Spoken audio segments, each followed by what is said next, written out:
Bars from Mongolia, they may be down 2-0 pero hindi sila bumibigay in set number 3.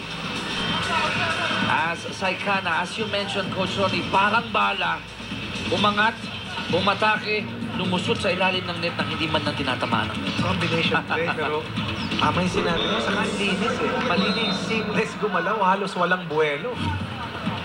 At alam mo ba, Coach Ronnie, from the first technical timeout to the second technical timeout, na-outscore ng Mongolia ang Pilipinas 9-8. That was a good run kahit papano for Team Mongolia. Pero napakalaga para sa Pilipinas na yung kanilang unang isa. Laging nandoon. Oo. Dahil kanina sabihin natin, kung may naisuksok ay may madudupon. Oo. That was the perfect tagline dun sa nakalipas na second set. Grabe yung pinahit ng Mongolia.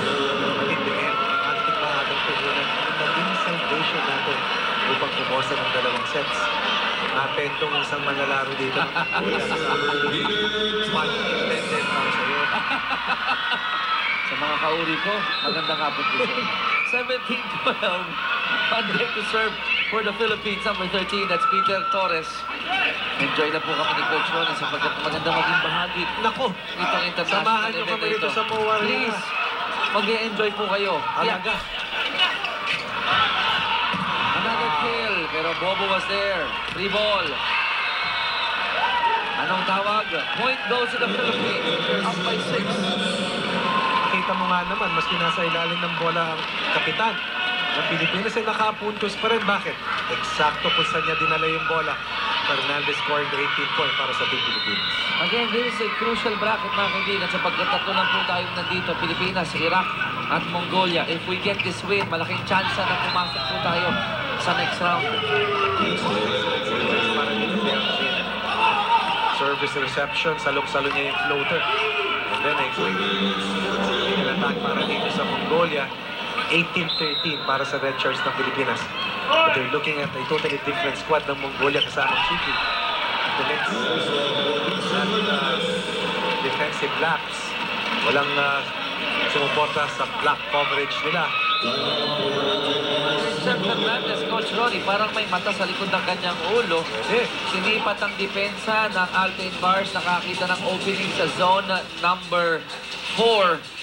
At doon niya pinlacing. Si Coach Francis, pakinggan natin.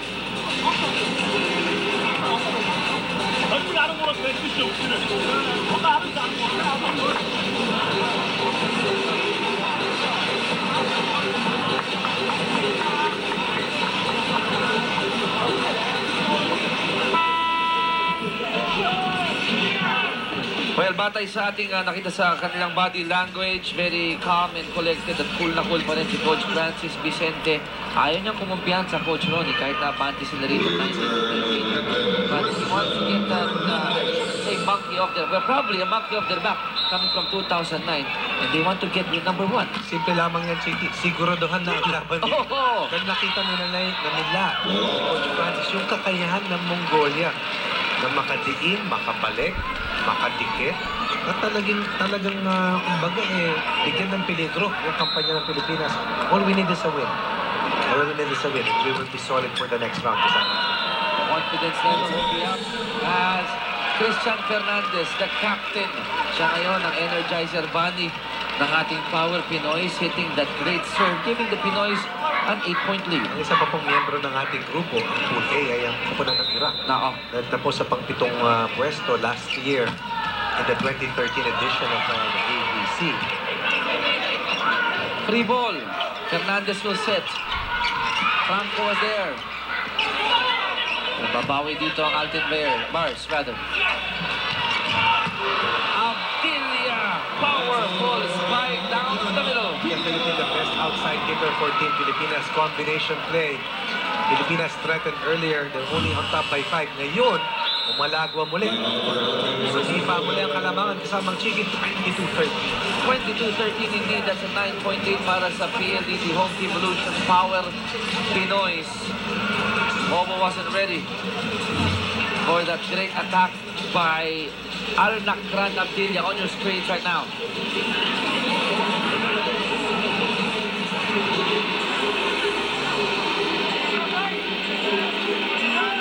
Power Pinoys are 3 points away from sweeping Altain Bars of Mongolia.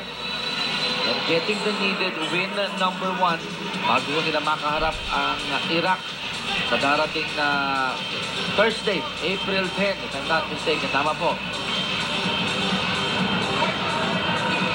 22-13. Coach Francis Vicente.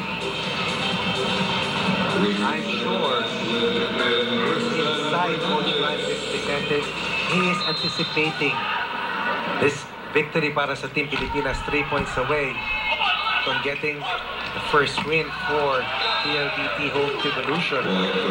Kasing 6 na bansa nagpadala ng kanilang mga club teams. At ang magwawagi rito ay sasabak sa World Edition ng ganitong klaseng kompetisyon na gaganapin sa Mayo sa Brazil. Sabi natin, sanction ito ng sa governing body ng volleyball.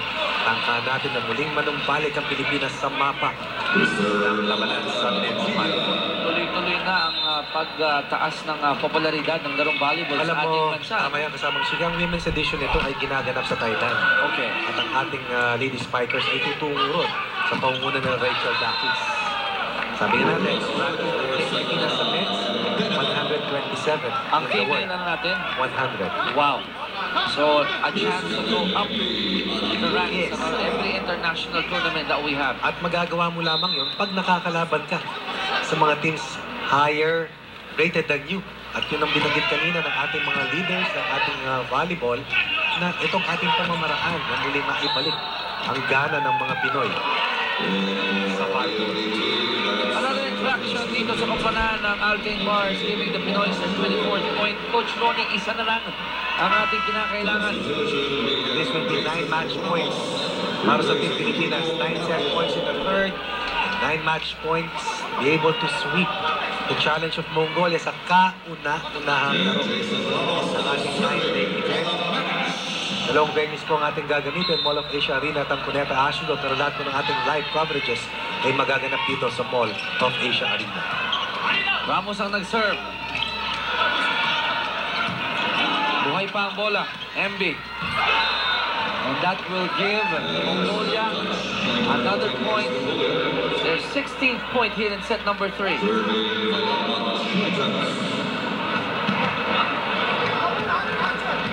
On deck to serve is Bayarbat from Altain Bars, Mongolia. Saikana. Legrand. Ball is still alive. Iba rin ang hassle ng Mongolia talaga. Ay, ang palo ni Malabanan will give the Philippines its first win. Dito po sa Asian Men's Club Volleyball Championship 2014, Coach Ronnie. Kauna-unahan natin ang pagkakataon na makapag-host sa ganitong classic event. Sa Pilipinas today, historic first win over Team Mongolia. And this is a huge achievement para sa kumanan ni Coach Francis Vicente at para sa kumanan ng Team Pilipinas. 3-0, yan ang ating score. May quick break na po kami. Magbabalik si Chiki at si Ronnie. This program is